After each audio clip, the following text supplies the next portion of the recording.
Got a stiff, painful shoulder? You'll likely feel a dull or achy pain in one shoulder. You might also feel the pain in the shoulder muscles that wrap around the top of your arm.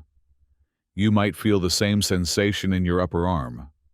Your pain may get worse at night, which can make it hard to sleep. Today, we're talking about frozen shoulder, also known as adhesive capsulitis. And no, the treatment isn't just to buy a jacket and move to a warmer climate. Welcome to Health Protocol. We're going to tell all about frozen shoulder. It's a really debilitating problem, and surprisingly, it's not that uncommon. Your shoulder has 3 bones that form a ball and socket joint, including your upper arm, humerus, shoulder blade, scapula, and collarbone, clavicle. Strong connective tissue surrounding your shoulder joint holds everything together. This is called the shoulder capsule. With frozen shoulder, this capsule becomes so thick and tight that it's hard to move. What exactly is frozen shoulder? So, frozen shoulder, or adhesive capsulitis, is a condition where the lining of the joint, known as the joint capsule, becomes abnormal. Doctor explains that in the shoulder, this capsule is normally like a thin, supple, low-friction silk lining. But for some unknown reason, your body decides to change that layer, making it very thick, almost like raw hide or leather instead of silk. No one's buying the raw hide pajamas, that's for sure. This change in the capsule can happen either in response to an injury or, more commonly, it just appears out of the blue. What causes it? Frozen shoulder happens more often in women. You're more likely to get it between the ages of 40 and 60. Another major risk factor is being unable to move your shoulder for a long time. So your chances go up if you're recovering from a medical condition like a stroke or surgery like a mastectomy that keeps you from moving your arm. You're also at higher risk if you have reduced movement in your shoulder because of inflammation, like from rotator cuff tendinitis or bursitis. More often than not, it happens for no apparent reason, just spontaneously. It typically affects middle-aged individuals and, for some reason, is more common in women. What does it feel like? Symptoms. It usually starts with pain, often for no clear reason. This pain is typically felt from the top of the shoulder and can radiate down the arm, which is a common area for shoulder discomfort. People start noticing they suddenly can't do everyday things like wash their hair, reach for a seatbelt, or easily get dressed. The pain can be quite pronounced at the start. Then, over the following weeks, stiffness becomes an even bigger problem. So instead of showering, they're reaching for the dry shampoo or cologne. How is it diagnosed? If you suspect you have a frozen shoulder, you'll see your doctor. They'll ask you about your symptoms, like difficulty reaching behind your back or over your head. During a physical examination, what will they find? You'll find limited motion.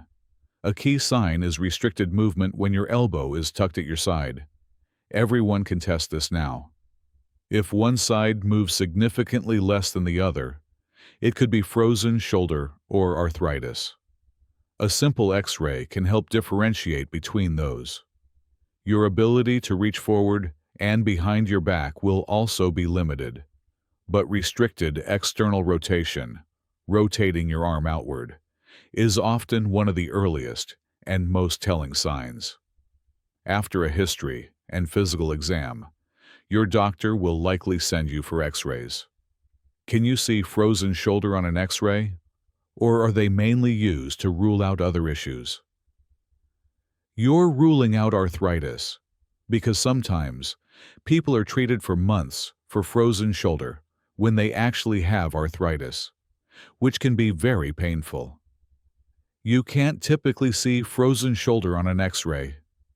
You won't see it on an ultrasound either, and even on an MRI, It's difficult to spot unless you know exactly what you're looking for. Could you see calcium deposits in the capsule, indicating a late stage? That's actually more common in calcific tendinitis. While any painful condition can sometimes trigger the frozen shoulder process, typically, the X-ray for frozen shoulder looks completely normal. So, if your X-rays are normal, you'll likely receive a diagnosis of frozen shoulder or adhesive capsulitis. Is that it? Is it frozen for life? Thanks for nothing. Or are there treatment options? Treatment options. There are a lot of options, and unfortunately, none of them work perfectly. That's why we have so many options. We're trying to find what works best for you. Physiotherapy. Physical therapy. Number 1 is to get in to see a physiotherapist and start some stretching. Physiotherapy can certainly help with the pain, but it won't fix it in just a few sessions. It's about ongoing effort. It can be about using heat, stretching the surrounding joints, like the neck, working on your posture, and generally loosening things up. Time. For most people, the body will heal itself.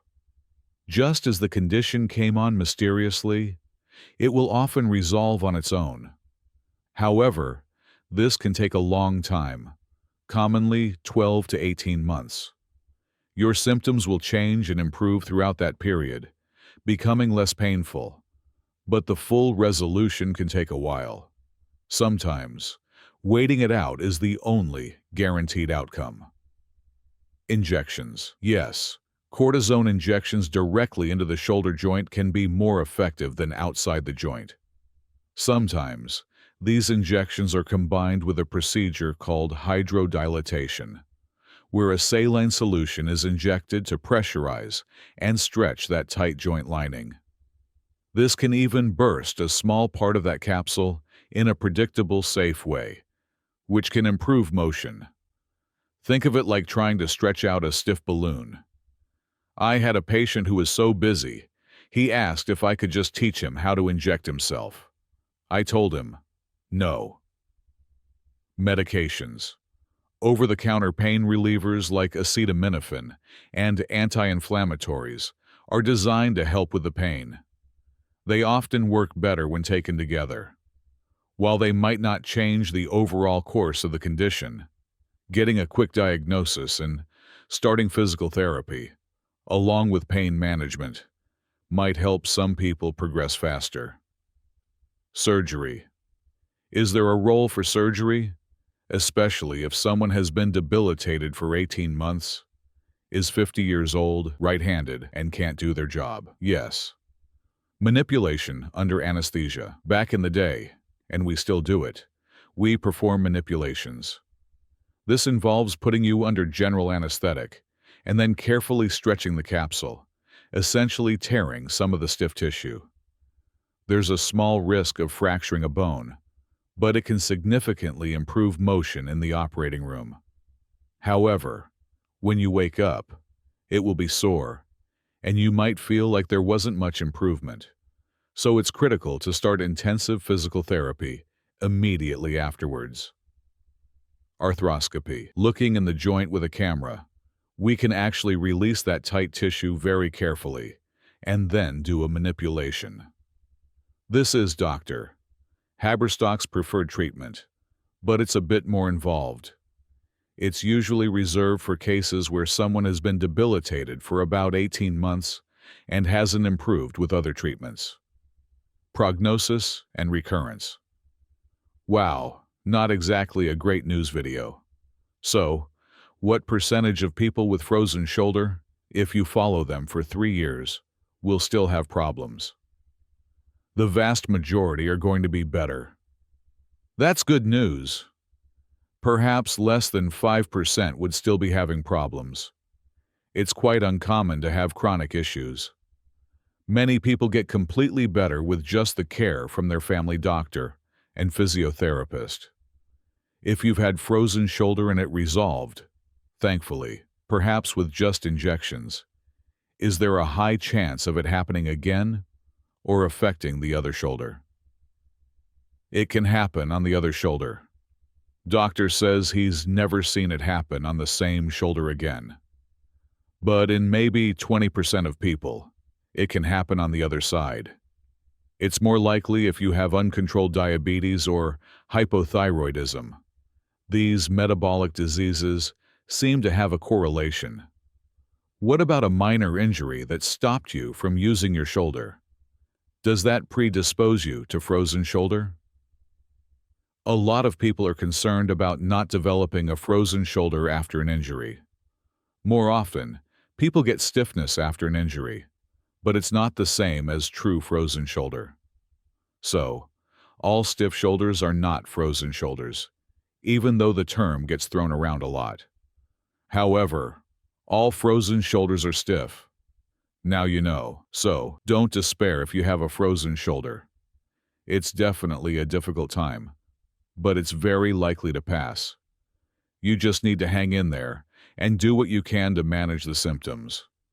If you've had frozen shoulder and underwent some kind of intervention, please leave a comment so others dealing with this condition can be reassured by your story. If you like this video, please give it a thumbs up, subscribe to our channel. Thanks again for your expertise. And remember, you are in charge of your own health. We'll see you next time.